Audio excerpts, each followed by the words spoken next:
Hi, everybody. This is the author Naseera. How are you doing? Today, I decided to upload another video talking about my experience of being an author. If you're not aware, I am the first African American author to write a book about a blood-born daughter of Dracula from Africa. The book is named Kidra and is currently available on Amazon. We're still holding auditions for the live video, but what I wanted to talk to you about is my genre. My genre is what you would call horror romance, and it's a unique niche for me because right now I'm the only one that writes in it consistently so far. So I wanted to talk to you a little bit about my background. I'm a graduate of Los Angeles High School. I went to USC for nursing for 22 years, and during that time, I mostly wrote poetry. Sometimes I wrote papers for other college students for pay. It was something that I enjoyed doing, was writing. What made me write the book about Kidra was one particular time I was at the studios, Paramount Studios, which was around the corner from where I lived, and we used to frequently go to the Arsenio Hall show at night.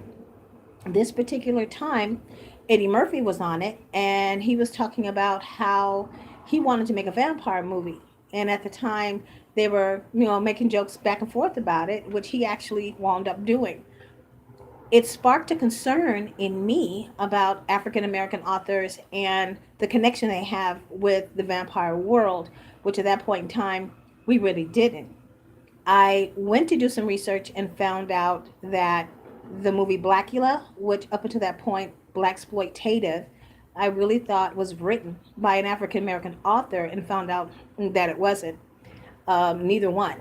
We also had a movie called Death by Temptation, which was written by an African American screenwriter, but because of the time and the era that it was written in, it wasn't really considered serious. We have had African American actors dabble in the genre of vampirism, such as the phenomenal Grace Jones, who played in the movie Vamp, where she played the queen of vampires. But that was mostly a comedy about two boys that were being invested with trying to find girls and alcohol for a frat party in order to get in. After that, we have Vampire, respectively, in Brooklyn with Eddie Murphy. Once again, it was a melodrama, but it wasn't along the lines of our counterparts' vampire tales.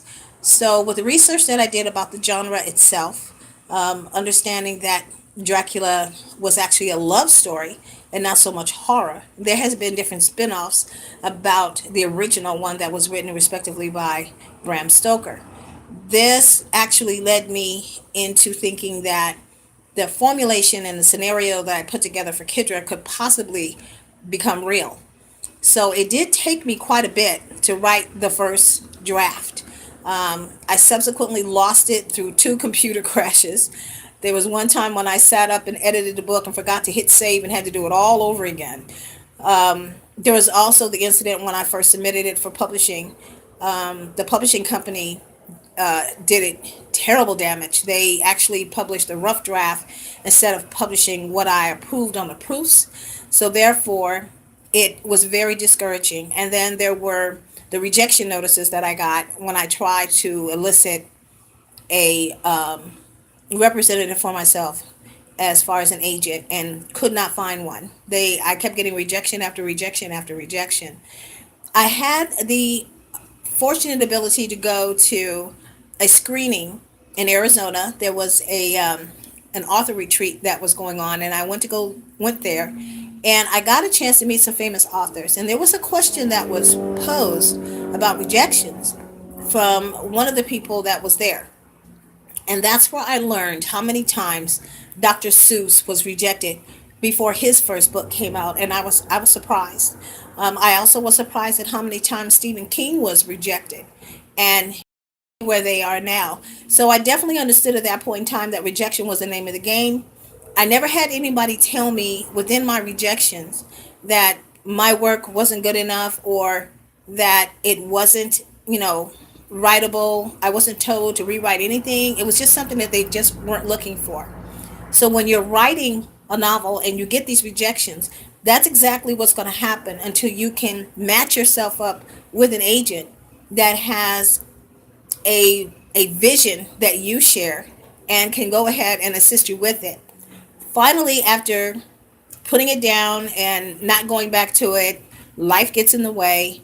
I finally got to a position where I said, okay, I'm ready.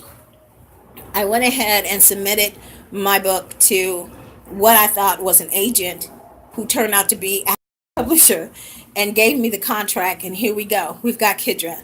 Um, Writing is second nature to me. It's like the air that I breathe.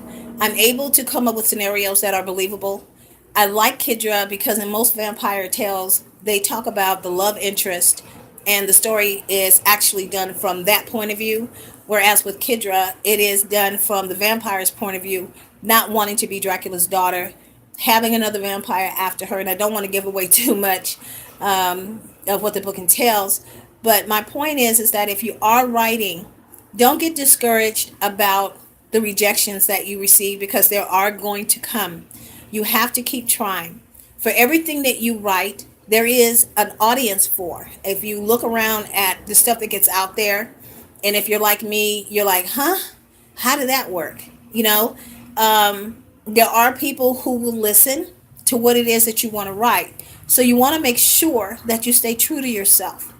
Don't overestimate yourself. Don't sell yourself short. Just keep at it. It can happen. I have 2 books on Amazon right now. I have another one coming out next year that is called The Liar. Right now I have Kidra, and then I have My Beloved Curse, which I'll talk to you about later. But Kidra, I'm very proud of the work that I've done with her. I'm very proud that I have added the voice to the vampire world. However different that it may be, it is still out there. So you want to keep writing. You want to keep that muse close to you, and you want to go ahead and do what you need to do to get your vision and your voice out there. This is the author Naseera. I'll talk to you next week. Have a blessed day.